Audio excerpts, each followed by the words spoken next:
أما بعد فأعوذ بالله من الشيطان الرجيم بسم الله الرحمن الرحيم إن الذين يكتمون ما أنزل الله من الكتاب ويشترون به ثمنا قليلا أولئك ما يأكلون في بطونهم إلا النار ولا يكلمهم الله يوم القيامة ولا يزكيهم ولهم عذاب أليم أولئك الذين اشتروا الضلالة بالهدى والعذاب بالمغفرة فما أصبرهم على النار ذلك بأن الله نزل الكتاب بالحق وإن الذين اختلفوا في الكتاب لفي شقاق بعيد۔ تحقیق وہ لوگ جو چھپاتے ہیں ان احکام کو جو اللہ نے نازل کی اپنی کتاب میں اور حاصل کرتے ہیں اس کے ذریعے سے تھوڑی سی قیمت، وہی لوگ ہیں کہ نہیں بھرتے نہیں کھاتے اپنے پیٹوں میں مگر آگ، نہیں کلام کریں گے ان سے اللہ پاک قیامت کے دن اور نہ ان کو پاک فرمائیں گے اور ان کے لیے دردناک عذاب ہوگا۔ وہی لوگ ہیں جنہوں نے خرید کر لیا ہے گمراہی کو ہدایت کے بدلے اور عذاب کو بخشش کے بدلے، پس کس چیز نے ہمت دلائی ان کو آگ پر؟ یہ معاملہ اس وجہ سے کہ تحقیق اللہ نے نازل کی کتاب حق کے ساتھ، اور بے شک جو لوگ اختلاف کرتے ہیں کتاب میں وہ البتہ دور کی گمراہی میں بھٹک رہے ہیں۔ صدق اللہ العظیم وصدق رسولہ النبی الکریم ونحن علی ذلک من الشاہدین والشاکرین والحمد للہ رب العالمین۔ اللہم صل علی سیدنا محمد النبی الامی وعلی آلہ واصحابہ وسلم تسلیما۔ برادران محترم، گزشتہ آیت مبارکہ میں اللہ تبارک و تعالی نے 4 قسم کی حرام چیزوں کا ذکر کیا جو قطعی حرام ہیں، لیکن ان میں یہ نہ سمجھنا کہ شاید دنیا میں صرف حرام چیزیں یہ 4 ہی ہیں، اس کے علاوہ کوئی حرام اشیاء یا کوئی حرام جانور اور نہیں ہے، بلکہ قرآن کریم نے دوسرے مقامات میں اور اسی طرح جناب رسول اللہ صلی اللہ علیہ وسلم کی احادیث طیبہ میں اس کے علاوہ بھی حرام چیزوں کی وضاحت آئی ہے۔ مثلا قرآن کریم میں اللہ تبارک و تعالی نے ایک جگہ ارشاد فرمایا یحل لهم الطیبات ویحرم علیہم الخبائث، کہ اللہ نے پاک چیزوں کو لوگوں کے لیے حلال کیا ہے اور خبیث چیزوں کو حرام کیا ہے۔ حضرت امام ابو حنیفہ رحمہ اللہ فرماتے ہیں زمین کے اندر بسنے والے جانور جتنے ہیں، مثلا نیولا ہے، گو ہے یا حشرات الارض ہیں، فرمایا یہ سب خبائث ہیں۔ خبائث میں جب داخل ہیں تو ان کا کھانا حلال نہیں، حرام ہے۔ قرآن نے قانون دے دیا یحرم علیہم الخبائث، خبیث چیزوں کو اس نے حرام کیا۔ اسی طرح اس فضا کے اندر جو جانور رہتے ہیں ان میں کچھ وہ ہیں کہ جن کی حرمت کی وضاحت خود رسول اللہ صلی اللہ علیہ وسلم نے فرما دی۔ مثلا بڑے جانوروں میں سے 2 جانور ہیں، گدھا اور گھوڑا، یا ان کی نسل سے پیدا ہونے والا خچر۔ حدیث شریف میں آتا ہے، مسلم شریف میں بھی ہے، ابو داؤد اور سنن کی دوسری احادیث میں بھی ہے کہ سن 7 ہجری میں غزوہ خیبر کے موقع پر جب خیبر فتح ہوا تو یہود کے گدھے صحابہ نے پکڑے، ذبح کیے۔ عرب میں کھائے جاتے تھے گدھے، تو انہوں نے گدھوں کو گوشت بنا کے دیگیں چڑھا دی صحابہ نے۔ حضور علیہ السلام نے دیکھا کہ آگ جل رہی ہے تو پوچھا کیا یہ ہے؟ تو آپ کو اطلاع دی گئی کہ گدھوں کا گوشت پک رہا ہے۔ آپ نے حکم دیا کہ پکتی ہوئی دیگوں کو گرا دو۔ اور آپ نے اعلان فرمایا کہ آج کے بعد گدھا حرام ہے میری امت کے لیے۔ اسی طرح گھوڑے کے متعلق بھی آپ نے اس کی حرمت کا ارشاد فرمایا۔ گھوڑے کے متعلق روایات ذرا مختلف ہیں۔ بعض احادیث میں ہے کہ آپ نے گھوڑے کو حلال کیا ہے، اور بعض میں ہے کہ گھوڑے کو آپ نے حرام فرمایا، اس کے کھانے سے منع فرمایا۔ حضرت امام ابو حنیفہ رحمہ اللہ کا موقف یہ ہے کہ گھوڑا حرام ہے، لیکن احترام کی وجہ سے، جس طرح انسان کا گوشت کھانا حرام ہے دوسرے کے لیے کھانا، انسان کی حرمت اور عظمت کی وجہ سے، تو گھوڑا اس دور میں آلہ جہاد ہوتا تھا۔ مجاہدین کے لیے جہاد کے میدانوں میں گھوڑا کثرت کے ساتھ استعمال ہوتا تھا۔ تو حضرت امام صاحب رحمہ اللہ فرماتے ہیں گھوڑے کی حرمت تو ہے، لیکن آلہ جہاد کی وجہ سے، اس کے احترام اور تعظیم کی وجہ سے۔ بہرحال ہمارے فقہائے احناف کے ہاں گھوڑا حرام ہے، گدھے کی حرمت میں تو کوئی اختلاف نہیں ہے، سب ائمہ متفق ہیں کہ وہ حرام ہے۔ البتہ گھوڑے میں ان احادیث کے اختلاف کی وجہ سے کچھ ائمہ، مثلا امام احمد بن حنبل رحمہ اللہ ہیں، امام شافعی کا ایک قول ہے، وہ فرماتے ہیں کہ گھوڑا حلال ہے۔ ہمارے فقہائے احناف کے یہاں گھوڑا بھی حرام۔ اس کے علاوہ حضور نے حدیث میں ایک کلی ضابطہ دیا، وہ بڑا عجیب ہے۔ فرمایا جانور دو طرح کے ہوتے ہیں، ایک وہ ہیں کہ جو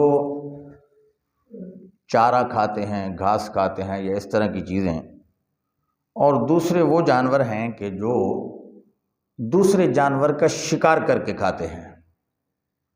پھر شکار کرنے والے جانور دو طرح کے ہیں، ایک ہیں چوپائے، جس طرح شیر ہے، لومڑی ہے، کتا ہے، بلی ہے، یہ سب وہ جانور ہیں جو دوسرے جانوروں کا، چھوٹے بڑوں کا شکار کرتے ہیں۔ ان کو حدیث میں کہا گیا، حضور نے فرمایا کل ذی ناب، یعنی کچلیوں کے ساتھ، اپنے دانتوں کے ساتھ شکار کر کے دوسرے جانور کو کھاتے ہیں، فرمایا یہ حرام۔ دوسرے قسم کے وہ جانور جو پرندوں میں آتے ہیں، ان کو آپ نے فرمایا کل ذی مخلب وکل ذی مخلب۔ ذی مخلب اس پرندے کو کہتے ہیں کہ جو اپنے پنجے کے ذریعے کسی دوسرے پرندے کا شکار کر کے کھاتا ہے، جس طرح باز ہے، چیل ہے، کوا ہے، یہ دوسرے جانوروں کو پکڑتے ہیں۔ اب اس حدیث کی روشنی میں ہر وہ جانور، چوپایا ہو، ذی ناب ہو، یا پرندہ ہو اور ذی مخلب ہو کہ پنجے کے ذریعے دوسرے جانور کا شکار کر کے کھاتا ہو، آپ نے فرمایا ہر ایسا جانور حرام ہے۔ تو آپ نے ایک کلی ضابطہ امت کو بتا دیا۔ اب اس ضابطے کے تحت جو جانور جس حکم میں آئے گا، اگر وہ ذی مخلب ہے، دوسرے پرندوں کا شکار کرتا ہے تو وہ حرام ہے، اگر شکار نہیں کرتا، کبوتر ہے، فاختہ ہے، یہ کوئی شکار کرنے والے جانور نہیں ہے، یہ حلال ہے، چڑیا ہے۔ اور ذی ناب میں گدڑ ہے، لومڑی ہے، یہ چیتا ہے، دوسرا اسد شیر ہے، یہ سب وحشی جانور ہیں، یہ ذی ناب ہیں، دوسرے جانوروں کو شکار کر کے کھانے والے۔ تو آپ صلی اللہ علیہ وسلم کی اس حدیث کی وجہ سے یہ سارے حرام ہیں، اور اس پر تمام ائمہ اور فقہاء کا اتفاق ہے، کوئی اختلاف نہیں ہے حضرات فقہاء امت کا۔ یہ تو بات میں نے اس حلال و حرام کے مسائل کے متعلق بتا دی جو ان گزشتہ آیت کے متعلقات میں سے تھی۔ اگلی آیات میں اللہ تبارک و تعالی نے ایک اور چیز کی نشاندہی فرمائی، خاص طور پر چونکہ ماقبل میں اہل کتاب یہود اور نصارہ کا تذکرہ چلا ہے، تو اس میں بھی اللہ تبارک و تعالی نے ان کی ایک عادت کو ذکر فرمایا، لیکن یہ عادت ان کے ساتھ خاص نہیں، اس امت کے لوگوں میں بھی اگر پائی جائے تو پھر یہ حکم ان کے لیے بھی ہوگا۔ وہ ہے کتمان علم، کتمان حکم شرعی۔ مثلا تورات نے اللہ کی توحید کا حکم بتایا، تورات و انجیل نے جناب رسول اللہ صلی اللہ علیہ وسلم کی صفات کی نشاندہی کی، تو یہود نے بھی، نصارہ نے بھی تورات و انجیل کے ان احکام کو جو رسول اللہ کی حقیقت واضح کرتے تھے، ان کو اپنی قوموں سے چھپایا، تاکہ کہیں یہ سارے لوگ اسلام کی طرف نہ مائل ہو جائیں۔ تو یہ چھپاتے تھے حضور کی صفات کو، اسی طرح توحید کے مسائل کو چھپاتے تھے، حقیقت نہیں کھولتے تھے کہ کہیں ہمارے نذرانے، ہماری جو لوگوں سے وصول یابی ہوتی ہے مالی منفعت، کہیں اس میں زد نہ پڑ جائے، تو اپنے ذاتی مفادات کے لیے تورات و انجیل کے احکام کو لوگوں کے سامنے بیان نہیں کرتے تھے۔ تو اللہ تعالیٰ ان کے متعلق فرماتے ہیں وہ لوگ جو چھپاتے ہیں ما انزل اللہ، ان احکام کو جو اللہ نے اپنی کتاب سے مراد اس مقام پر تورات ہے، اس میں ہے وَيَشْتَرُونَ بِهِ ثَمَنًا قَلِيلًا، اور اس کے بدلے میں تھوڑی سی قیمت لیتے ہیں۔ صحیح مسئلہ ہی نہ بتایا، یا یہ کیا کہ قوم سے پیسے لے کر جس طرح قوم نے چاہا کتاب کے حکم شرعی میں تبدیلی کر دی، ایک کی بجائے دوسرا اس کے خلاف بتا دیا کہ جناب کتاب اس چیز کی اجازت دیتی ہے، ٹھیک ہے آپ کرتے رہیں۔ تو اب یہ کام کرتے کیوں ہیں؟ قرآن کہتا ہے ثمنًا قلیلا، یشترون بہ ثمنًا قلیلا، اس کے بدلے میں تھوڑا سا مالی نفع لے لیتے ہیں۔ اب اس مالی نفع کا حکم کیا ہے؟ اللہ اگلے حصے میں فرماتے ہیں اولئک ما یاکلون فی بطونہم الا النار، یہ اس کتمان علم کے ذریعے سے جو کچھ مال حاصل کرتے ہیں یہ حقیقت میں آگ کے انگارے ہیں جو وہ اپنے پیٹوں میں بھر رہے ہیں۔ میرے بھائیو، یہی حکم اس امت کے علماء کا بھی ہے۔ اللہ ہماری حفاظت فرمائے کہ قرآن نے جو احکام دیے، مثلا توحید ہے، بیان رسالت ہے، حلال و حرام کے احکام ہیں، اب کوئی مولوی قوم کو بتائے نہیں، ضرورت بھی ہو اور توحید کے خلاف وہ شرک کا راستہ بتائے، سنت کی بجائے بدعت کا راستہ گھڑ کے دے، رسم و رواج کو ترویج دے، قرآن اور شریعت کی ہدایات کے خلاف جب ایسا کام مولوی کرے گا تو اس امت کے مولوی کا بھی یہی حکم ہوگا کہ اولئک ما یاکلون فی بطونہم الا النار، کہ اگر ذاتی مفادات اور ان پیسوں کے پیش نظر احکام قرآن کے اندر تغیر اور تبدیلی پیدا کر کے حقیقت کو بدل ڈالیں گے تو فرمائے یہ ثمن قلیل جو ہے، تھوڑی سی قیمت، یہ بھی آگ کے انگارے ہیں۔ اللہ تعالیٰ اس امت کے علماء کی ہماری حفاظت فرمائے۔ فرمائے لا یزکیہم ولہم عذاب علیم، اللہ ان کو پاک نہیں کریں گے۔ پاکی کا معنی کیا ہے؟ آخرت میں مومن گناہ گار جب جہنم میں جائے گا تو میرے بھائیو یاد رکھنا، مومن کو جہنم کی سزا تحقیر کے لیے نہیں ملے گی، تزکیے کے لیے ملے گی۔ کافر کو جہنم کی سزا تحقیراً ملے گی کہ اس کی ذلت و رسوائی کے لیے۔ مومن کو جہنم کی سزا جو گناہوں کی پاداش میں ملے گی وہ اس کی تحقیر تذلیل کے لیے نہیں، اس کی تزکیہ، اس کو پاک کرنے کے لیے۔ اپنے گناہوں کی سزا بھگتے گا، پھر پاک صاف ہو کر جہنم سے نکال کر کے اس مومن کو ایمان کی وجہ سے جنت میں ڈالا جائے گا۔ تو مومن جنت میں جائے گا، اس کی سزا تزکیتاً ہے۔ لیکن فرمایا جس نے یہ کام کیا نا کہ کتاب کے احکامات کو بدلا ذاتی مفادات کے لیے، اللہ فرماتا ہے لا یزکیہم، اللہ ان کو پاک نہیں کرے گا۔ کیا معنی؟ کہ وہ دائمی جہنمی ہوں گے، وہ ہمیشہ جہنم میں رہیں گے۔ اللہ تعالیٰ معاف فرمائے، بہت بڑی سخت سزا ہے۔ آگے قرآن نے فرمایا اولئک الذین اشتروا الضلالۃ بالہدیٰ، یہ سزا کیوں ہے؟ کہ انہوں نے دو کام کیے، ایک کام کیا دنیا میں اللہ تعالیٰ نے ان کو دو چیزوں کا اختیار دیا تھا کہ ہدایت کو اختیار کریں یا گمراہی کو اختیار کریں۔ بندے کو اختیار ہے نا، ایمان کو اختیار کرے یا کفر کو۔ اب انہوں نے ایمان کے بدلے میں کفر کو اختیار کیا، ہدایت کے بدلے میں ضلالت کو اختیار کیا۔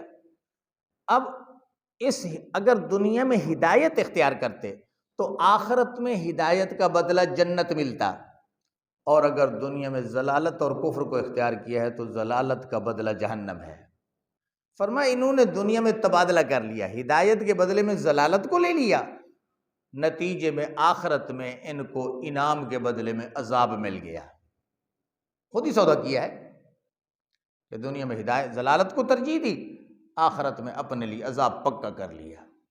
اللہ تعالیٰ ہماری سب کی حفاظت فرمائے۔ اللہ فرماتا ہے ما اصبرہم علی النار، یہ کتنا ان کو باہمت، کس چیز نے ان کو باہمت اور حوصلہ دار بنایا، حوصلہ مند بنایا، علی النار، اس آگ کے عذاب پر، ذالک بان اللہ نزل الکتاب بالحق، فرماتے ہیں اللہ تعالیٰ نے جو کتاب سے مراد تورات بھی ہو سکتی ہے، انجیل بھی ہو سکتی ہے، قرآن بھی ہو سکتا ہے، کہ یہ ساری کتابیں اپنے اپنے ماہیت کے اعتبار سے، حقیقت کے اعتبار سے حق ہیں، اللہ کی طرف سے نازل شدہ ہیں، ان میں کوئی شبہ نہیں ہے۔